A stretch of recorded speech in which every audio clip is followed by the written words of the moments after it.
بسم الله الرحمن الرحيم. معنا خبر عن محمود أبو الرجال. محمود أبو الرجال سفير التحكيم المصري في كأس العالم 2022.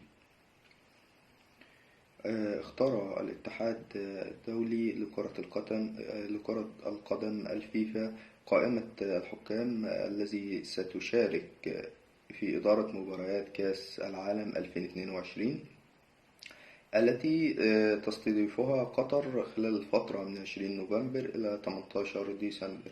ويظهر فيها المصري محمود أبو الرجال المساعد الدولي الممثل الوحيد للتحكيم المصري في المونديال.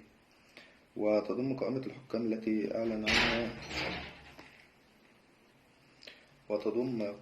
الحكام التي أعلن عنها الاتحاد الدولي فيفا 36 حكما للساحة و69 حكما مساعدا و24 حكم فيديو، وحيث تم اختيار هؤلاء الحكام بالتنسيق مع الاتحادات القارية والدولي.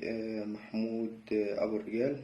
وجاءت اختيارات فيفا الحكام لتضم 13 حكما عربيا، بينهم 3 حكام ساحة هم الجزائري مصطفى غربال، والإماراتي محمد عبد الله، والقطري عبد الرحمن الجاسم، والمساعدين المصري محمود أبو الرجال، والجزائريين عبد الحق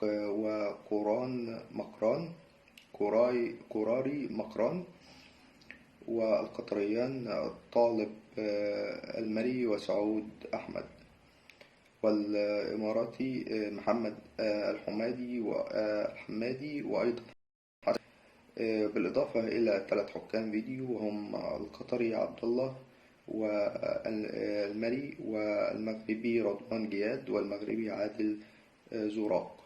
أعزائي المشاهدين، بشكركم دايما على مشاهدتكم لينا. أتمنى دايما إن انتوا تتابعونا باستمرار وتشتركوا في القناة وتفعلوا زر الجرس عشان يوصلكم منا كل جديد عن أخبار الكرة العالمية والمحلية.